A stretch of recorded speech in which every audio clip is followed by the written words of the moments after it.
Have you ever noticed how sometimes time can feel like it's just like stretching out forever? Yeah, And other times it's like whoosh, gone in a flash. totally.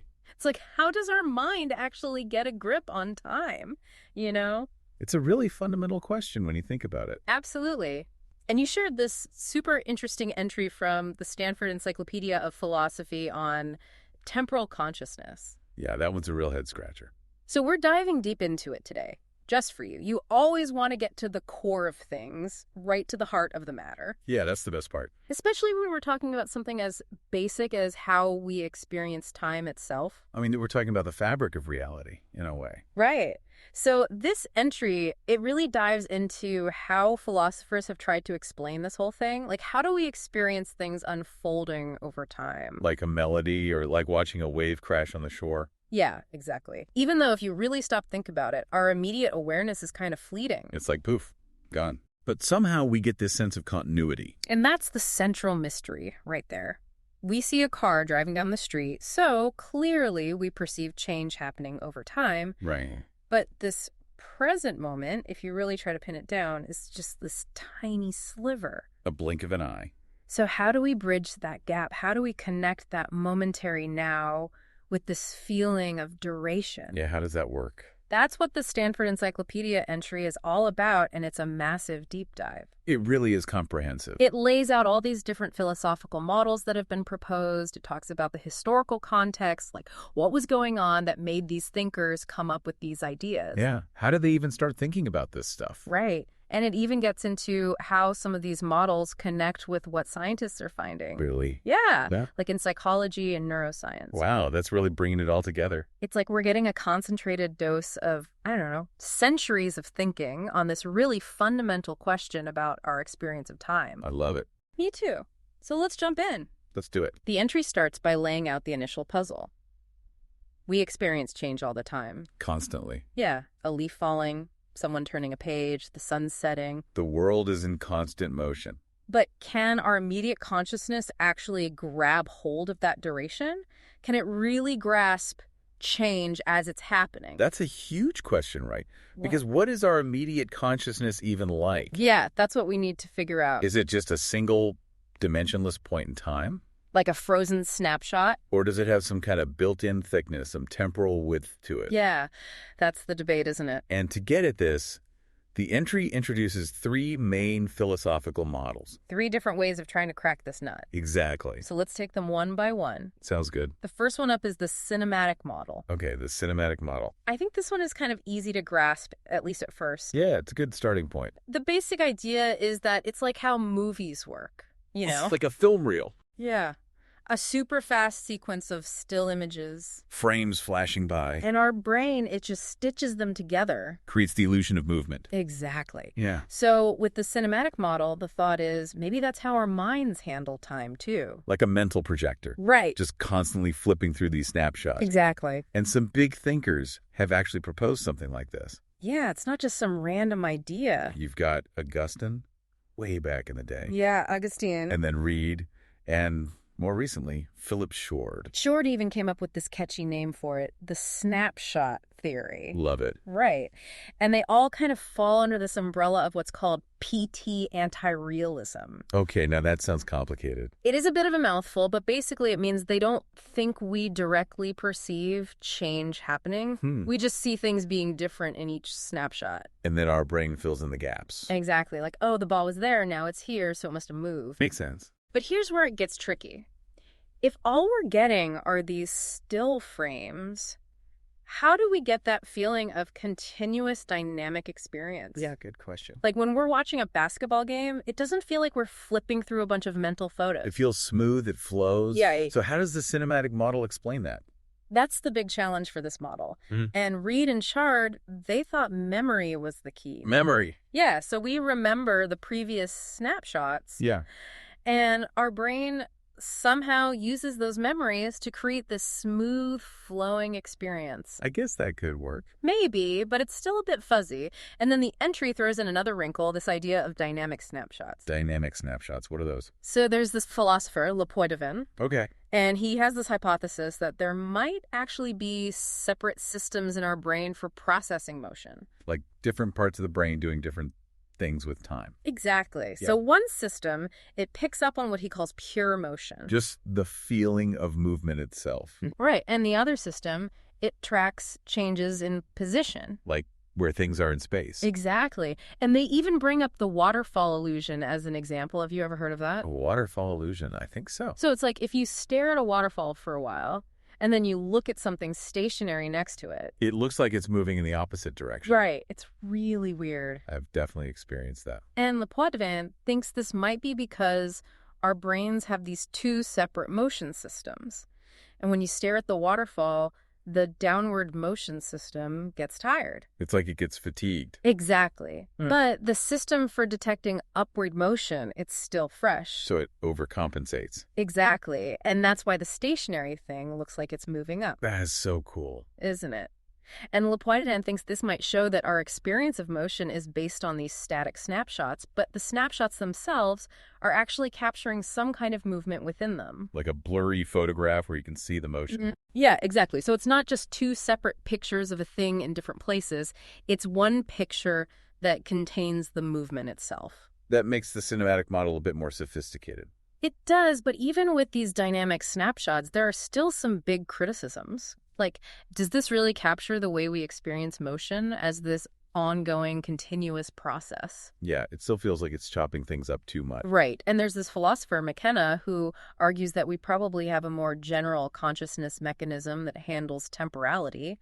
So we don't need all these separate systems. Exactly. So the cinematic model, it's an interesting idea, but it might not be the whole story. It feels like it's trying to build a dynamic experience out of static pieces. And maybe that's just not how it works. Yeah, maybe. So what's the next model? All right, so we've looked at the cinematic model. Now let's move on to the retentional model. Okay, the retentional model. What's the gist of this one? So the retentional model says that, okay, maybe consciousness is still tied to a single moment. It's still fundamentally momentary. Right, but it's not just a bare snapshot. It has this kind of tail attached to it. The tail. Yeah, like a comet's tail, made up of representations of the very recent past. They call these retentions. So it's like a snapshot, but with an echo of what just happened. That's a great way to put it. Yeah. And these retentions, they allow us to experience change within that seemingly momentary present. Interesting. So it's trying to solve that problem of how we get duration from a single instant. Exactly. And the retentional model is really tied to this idea called the principle of simultaneous awareness, or PSA. PSA. And PSA basically says that if you're aware of a succession of events or a duration of time, you have to be aware of all of it at once. You can't be aware of something that's spread out over time Right. unless you're experiencing all those parts of time simultaneously. Right. That's a pretty strong claim. It is, and it's kind of mind-bending when you really think about Makes it. you question what simultaneous even means. Totally. Anyway, the entry then digs into some of the big names who've championed this retentional model. One of the first is Brentano. Brentano. He came up with this idea of protoresthesis. Protoresthesis. Okay, now we're getting into the jargon. I know, right? But it's a cool concept. Basically, protoresthesis is this awareness we have of a sound, for example, but it's not just the present moment of the sound. It's that moment, plus these echoes of the preceding moments. So it's like the present sound carries within it the ghost of the sound that came right before it. Exactly. And Brentano thought this was essential for how we experience duration. So even a simple sound, for him, has this temporal depth built into it. Yeah. And then we have Husserl. Husserl, another big name. He took this idea and ran with it. He developed this whole intricate three-part model of consciousness. 3 parts. Okay, break it down for me. All right, so for Husserl, any given moment of consciousness has primal impression. Primal impression. Which are like the raw, immediate experiences happening right now. Okay. Then you have retentions. Retentions. Those are the echoes we were talking about, right? Right. And Husserl thinks of them as these primary memories, almost like they're right on the edge of consciousness, just slicking into the past. Fascinating. And then the third part is pretensions. Pretensions. What are those? Pretensions are our anticipations of what's about to happen. So it's not just about the past, it's about the future, too. Yeah. Husserl thought all three of these elements were essential for our experience of time. So for him, every moment is this rich tapestry woven from the immediate past, the present, and the anticipated future. That's a great image. And he even used this metaphor of a comet's tail. to describe the retentions. They're like this trail of experiences fading into the I past. love that visual. And Husserl was really adamant that we can retain not just single moments, but even brief intervals of time. So it's not just a series of points, it's like we can hold on to little chunks of time. Right, and there's actually a diagram in the entry, figure 4.1, that shows how he envisioned this whole structure. I'll have to check that out later. Yeah, it's worth a look. So the retentional model, it's definitely more complex than the cinematic model. For sure. But it also seems to capture more of how we actually experience time, you know? Yeah, it gets at that feeling of the past still being present with us. Exactly. And the entry connects this model to the idea of representationalism. Representation. Basically, representationalism says that when we perceive something, we're not directly aware of our own mental experiences. Yeah, like we're not aware of the sensation of seeing. We're aware of the thing we're seeing. Exactly. Okay, that makes sense. And in the retentional model, the retentions, they're seen as these perceptual experiences, but they're representing the past. So they're like mental pictures of what just happened. Yeah, exactly. And this leads to that idea of the transparency of experience, right? Right. And there's this philosopher, Tai, who has this one experience view. One experience view. Yeah, so he thinks that for any given moment of consciousness, there's just one unified experience. Not a bunch of little ones all cobbled together. Exactly. And that one experience, it represents everything we're aware of at that moment, including the retentions of the past. So it's all blended together seamlessly. Right. The entry also brings in this guy, Jeff Lee, who has this idea of atomic experiences. Atomic experiences, like tiny indivisible bits of experience. Exactly. And he thinks our specious present, that little window of time we seem to experience directly. The now that we're actually aware of. Right. He thinks it's made up of these super short atomic experiences. Interesting. And these atomic experiences, they have some temporal extent, but they don't contain other experiences within them. They're the smallest possible units of experience. Right. And he has this trace integration argument that comes from cognitive psychology. Okay, now we're getting really technical. I know, but it's pretty cool. Basically, cognitive psychologists think that information we've just perceived, it has to be present in our minds in order for us to use it. Like it has to be actively held in our working memory. Exactly. And Lee thinks that's what these atomic experiences are doing. They're constantly integrating these traces of the immediate past. So they're like little packages of experience that carry the immediate past within them. That's a great way to put it.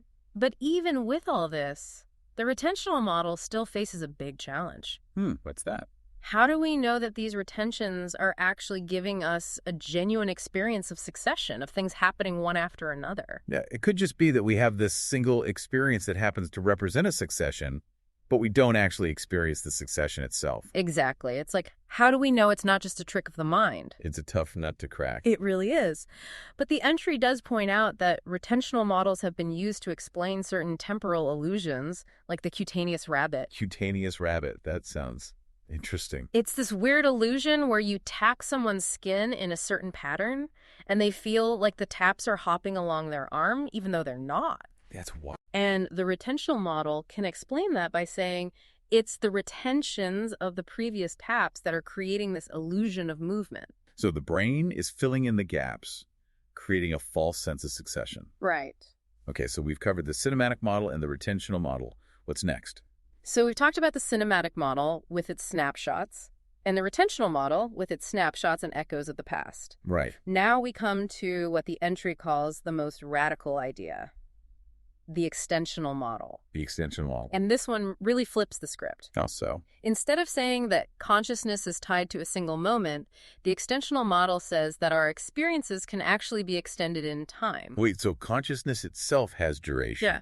It's like saying that a single experience can stretch across multiple moments. Whoa, that's a big change. It is. And this allows the extensional model to directly account for change and persistence. Because the experience itself contains the change. Exactly. It doesn't have to build it up from smaller pieces. That's a really bold idea. It is, and it goes against what a lot of philosophers have traditionally thought. Like what? Well, there's this guy, Stern, who called it a dogma that only instantaneous, simultaneous contents can form a unified consciousness. So the idea that everything you're conscious of at any given moment has to be happening at that exact same time. Right. And Stern rejected that. He said that consciousness isn't bound by these strict temporal limits. Makes sense. And he introduced this idea of presence time. Presence time. Yeah, it's basically saying that an experience can unfold over time, but it's still experienced as one single thing. Even though its parts aren't all happening at the exact same time. Exactly. I like that. It feels more true to how we actually experience things. Right. And then Russell came along and added to this idea.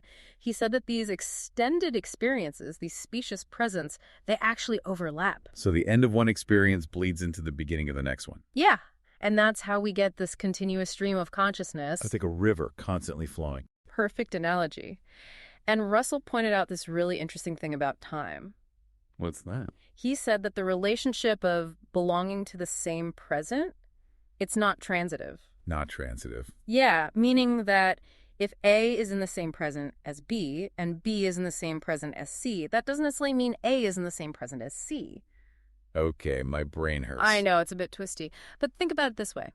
If it were transitive, then you'd still be directly experiencing everything you saw and heard this morning when you first woke up. Yeah, that would be chaos. Right, because all those experiences would be in the same present, but obviously that's not how it works. So Russell is saying that our experience of the present is constantly shifting, always moving forward. Exactly, and that's a key part of how the extensional model explains our experience of time. I'm starting to see how this model hangs together. Cool. And the entry goes on to talk about some more recent philosophers who've defended this model, like Foster, who came up with this idea of overlapping presentational substance. Presentational substance. Yeah, it's kind of a technical term, but basically it's the content of our experience. And Foster thinks that this content overlaps in time, and that creates a sense of continuity. So it's like the experiences are blending together, like paint strokes on a canvas. Yeah, that's a good way to visualize it. And then there's Dainton, who really emphasized this idea of co-consciousness. Co-consciousness. Yeah, so he said that experiences that happen at different times within our specious present, they can be unified, just like experiences happening at the same time are unified. So it's like there's this underlying connection between all the parts of our experience, even if they're not happening simultaneously. Exactly. And he also really focused on this idea of phenomenal flow. Phenomenal flow. It's that feeling we have that time is actually moving. Like it's not just a series of static points. It's as dynamic. It has momentum. Right. And Dayton thinks this phenomenal flow is a fundamental part of our experience. So for Dayton, it's not just that we perceive change, it's that we perceive the very flow of time itself. Yeah, that's a key part of his view. I like that. It feels very intuitive. And then there's Phillips, who came up with this naive view of time. Naive view. Yeah, and his big idea is this seems implies is principle. Seems implies is. What does that even mean? Basically, he's saying that if our experience seems to have a certain temporal structure, if it feels like things are happening in a particular order, then that's how it actually is. So he's taking our experience at face value. Exactly. And how does that tie into the extensional model? Well, Phillips thinks that our experience is transparent when it comes to time, meaning we directly perceive the way time flows in the world. So we're not imposing our own structure onto it. Right. But that seems to clash with the principle of simultaneous awareness, right? It does. Right. Because PSA says that we can only be aware of succession at a single moment. And Phillips is saying that we can be aware of succession as it's happening across time. Exactly. So the extensional model and PSA, they're kind of at odds with each other. Makes you wonder which one is right. It does. And the entry also mentions Soterio, who's really interested in the metaphysics of time. Metaphysics. Yeah, it's like the study of the fundamental nature of reality. Deep stuff. And Soterio, he's a big fan of the extensional model. And he makes this distinction between mental states and current mental processes. Okay, another distinction. I know, there are a lot of them. But this one is important. So mental states, they're kind of static. Like beliefs or desires? Exactly. But current mental processes, they unfold over time. Like experiencing a melody or thinking through a problem. Right. And Soterio thinks that current mental processes, they're essential for our experience of time. Because they have this built-in duration. Exactly. And then there's Horrell, who has this really interesting view called molecularism. Molecularism. Yeah, it's a bit of a mouthful. Sounds like chemistry. Kinda. Yeah. So Horrell thinks that we don't need a separate unifying relationship to explain how experiences at different times can be part of a single consciousness. So he's not buying the whole co-consciousness thing. Not really. He thinks that just having these tenseless notions of before and after, That's enough. So if one experience happens before another, that's enough to connect them within a single consciousness. Exactly. It's a really different way of thinking about it. It is. And it's all within this framework of the extensional model, where consciousness itself is extended in time. So the extensional model, it's really a family of views, Yeah. all with their own unique twists. Absolutely. It's amazing how many different ways there are to think about this. It is. And to give us some more context, the entry then takes a little detour into history. History of philosophy. Yeah, it talks about some of the key figures who've grappled with these questions about time and consciousness. Always good to learn from the masters. Right. So, first up, we have William James. William James, the American pragmatist. And he's famous for making this distinction between the strict present and the specious present. Okay, another distinction. I know, but this one is important. So the strict present, that's like this theoretical, indivisible point in time. The infinitely small now. Yeah, but James thought that our actual experience of the present, the specious present, it has a definite duration. It's not just a point, it's a little window of time. Exactly. And he used this great metaphor to describe consciousness, the stream of consciousness. I love that metaphor. It really captures that sense of flow, doesn't it? It does. And James thought that the specious present, it was the basic unit of our experience of time. It's like the building block of our temporal awareness. Right. And it's not just a neutral container. It has this built-in sense of the just past and the just about to be. So the specious present, it's not just about the now. It's about the way the now connects to the past and the future. That's a great summary. And then the entry goes further back in time to Locke and Hume. Locke and Hume, the British empiricists. Yeah. And they basically thought that our whole concept of time, it comes from the succession of our perceptions. So we experience one thing after another, and that's how we get the idea of time. Exactly. But then Reid came along and challenged that view. Reid, the Scottish common sense philosopher. And Reid argued that succession itself, it already presupposes duration. So you can't have one thing happening after another unless there's some kind of time for them to happen in. Exactly. And he was skeptical that our direct awareness could even span very short intervals. So for Reid, our consciousness is pretty much stuck in the moment. Yeah, that was his view. And then Kant enters the picture. Kant, the German idealist. And Kant had this idea of the synthesis of reproduction and imagination. Synthesis of reproduction and imagination. Okay, that's a mouthful. I know, but it's a cool idea. Basically, Kant thought that even though our sensory input might be momentary, our imagination can retain and reproduce representations of what we just experienced. So it's like our imagination gives us a kind of temporal buffer. Yeah, and that allows us to experience our current perception as part of this ongoing flow. It's like our imagination is stitching together the moments. Exactly. So Kant is kind of bridging the gap between the empiricists and Reid. I think so, yeah. And then last but not least, the entry talks about Bergson. Bergson, the French philosopher of duration. And Bergson, he was all about this concept of durée. Durée. Yeah, it's this French word that's hard to translate, but it basically means duration, but in this really rich experiential sense. So it's not just clock time, it's lived time. Exactly. And Bergson thought that durée was this continuous, dynamic, unquantifiable flow. And he contrasted that with the way we often think about time in terms of these discrete units, like seconds or minutes. Yeah, he thought that was kind of a distortion of our actual experience. Like we're trying to force this fluid flowing thing into these rigid boxes. Right. And he thought that was a problem. So for Bergson, the way we experience time is fundamentally different from the way we measure it. Exactly. But then there's this other philosopher, Bachelard, who offered a counterpoint. Bachelard. And he emphasized the importance of instance. So he's pushing back against this idea of pure flow. Yeah, he thought that even our experience of duration is ultimately built up from these individual moments. So it's like a mosaic made up of these tiny tiles of experience. That's a great analogy. So we have this ongoing debate between flow and instance, continuity and discontinuity. And that debate has been going on for centuries. Exactly. Fascinating stuff. And then the entry shifts gears a bit and talks about methodology. Methodology. Yeah, like how should philosophers actually approach this question of temporal consciousness? Like, what are the best tools for thinking about this stuff? Exactly. And there's this ongoing debate about the role of science. So should we be looking to psychology and neuroscience for answers? Yeah, some philosophers think so. Like Lee, he's very That science-oriented. makes sense. But others, like Dainton, they think that phenomenology is the key. Phenomenology. It's the study of our subjective experience. So it's about looking inward, paying attention to how things appear to us. Exactly. And Dainton thinks that's the best way to understand temporal consciousness. Because it's all about our experience, ultimately. Right. And then there are some, like Kahn and Miller, who think we need a kind of middle ground. So we need to use both science and phenomenology. Yeah, I think that's probably the best approach. It seems like a good balance.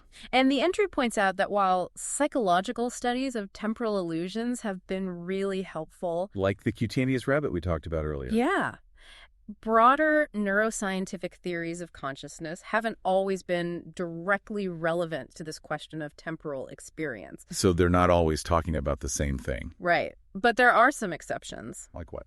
Well, there's integrated information theory, or IIT. IIT. And IIT is a really ambitious theory that tries to explain what consciousness is fundamentally. So it's not just about time, it's about the nature of experience itself. Exactly. And in its current form, IIT actually leans towards a kind of cinematic view. So it sees consciousness as these discrete moments of integrated information. Yeah, but the entry points out that even IIT, it might need to incorporate a stronger sense of temporal continuity to really capture our experience. So even this super scientific theory, it still has to grapple with these philosophical questions about time and consciousness. Exactly, and that really shows how intertwined these two disciplines are. They need each other. I agree. So where does this all leave us? Well, the entry ends by talking about how these models of temporal consciousness connect to different theories about the nature of time itself. So we're moving from the mind to the universe as a whole. Exactly. Like, is time just the present moment? Or is it this block universe where all moments exist equally? Huge questions. And the entry points out that there's some tension between certain models of consciousness and certain theories of time. Like what?